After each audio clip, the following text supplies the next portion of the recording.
Bonjour, le thème d'un temps pour notre couple aujourd'hui sera pour éviter que les conflits deviennent des blocages. Déjà la troisième partie, je vous laisse écouter, puis vous pourrez prendre le temps d'échanger entre vous. Que faire pour éviter que les conflits et les crises inévitables de la vie à deux ne deviennent des blocages permanents? Comment apprendre à vivre avec des désaccords à vie et empêcher ceci de détruire ce qui va bien dans un couple? Tout simplement en distinguant les conflits solubles des conflits insolubles et en mettant l'accent sur le projet de vie du couple.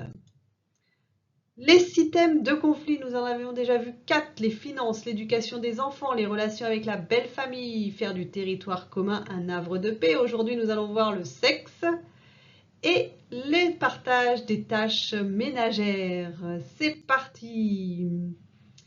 Donc, dans cette troisième partie, nous allons voir le sexe, donner des rendez-vous galants et le partage équitable des tâches et un travail d'équipe.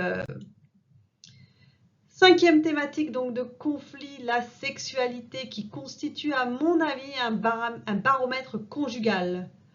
Lorsque tout va bien, la sexualité se porte généralement bien aussi. Et vice-versa, une sexualité, donc une vie sexuelle active augmente le taux de satisfaction conjugale. Malheureusement, la sexualité devient trop souvent un véritable champ de bataille où chacun cherche à imposer son rythme et son style à l'autre. Madame, plus de tendresse. Monsieur, plus de sexe. Il veut savoir ce qu'elle aimerait, elle critique plutôt ce qu'il fait. Il veut faire l'amour le soir, elle le matin. Trop souvent, les deux ont reçu une éducation pudique et ni l'un ni l'autre n'ose aborder ouvertement et franchement le thème de la sexualité.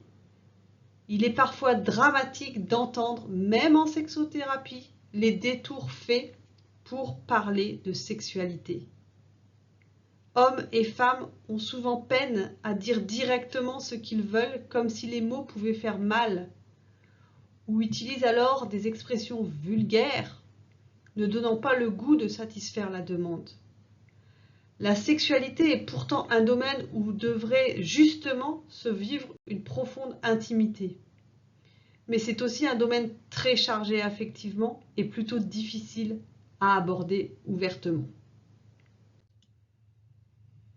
Pourtant, la meilleure façon d'obtenir ce que je désire, c'est de le demander. Notre partenaire peut certes refuser, mais il est certain qu'il ne pourra accéder à une demande qui ne lui est pas faite. Ce n'est pas parce qu'il est amoureux qu'il deviendra devin pour autant. Oser exprimer ses préférences en matière de sexualité est le plus sûr moyen de les voir se réaliser. Critiquer la façon de faire de mon partenaire est le plus sûr moyen de ne jamais obtenir ce que je désire.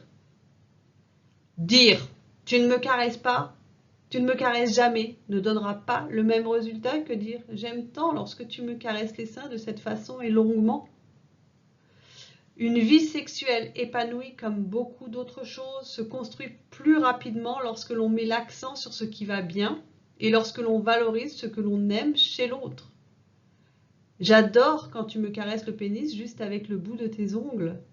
Si tu savais les sensations que tu me donnes.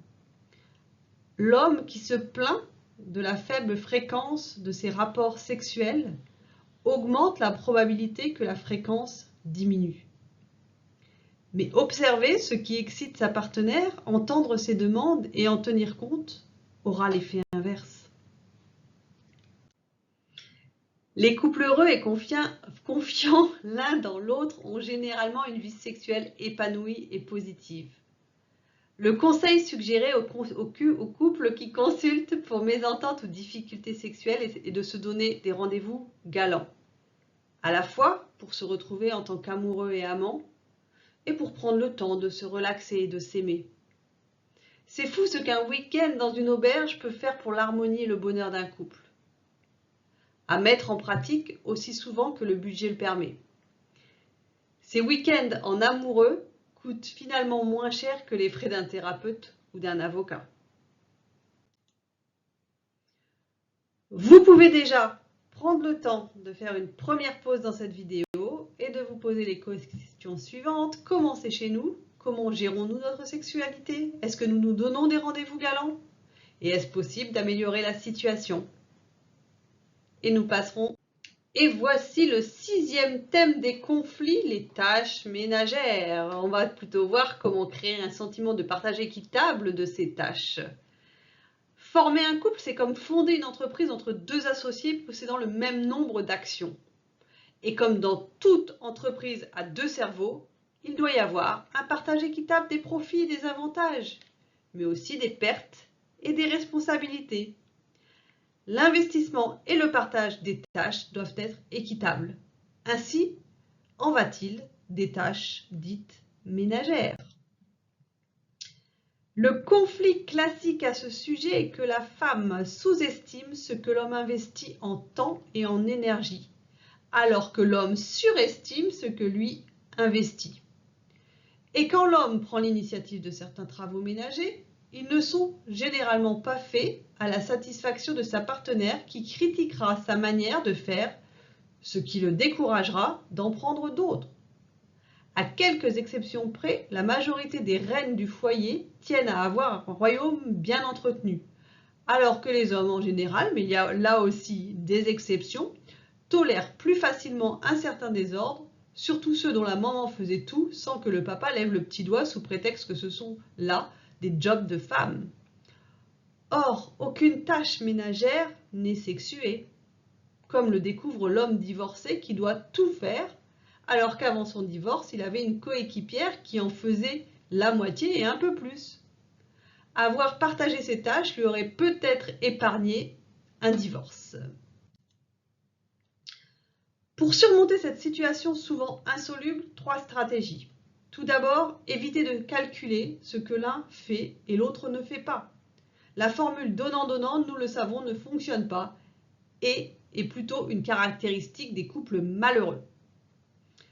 Deuxièmement, mesdames, valorisez toute initiative ménagère prise par votre partenaire, même si vous croyez qu'il n'a fait que son devoir et qu'il n'a pas à être remercié pour avoir pris ses propres responsabilités.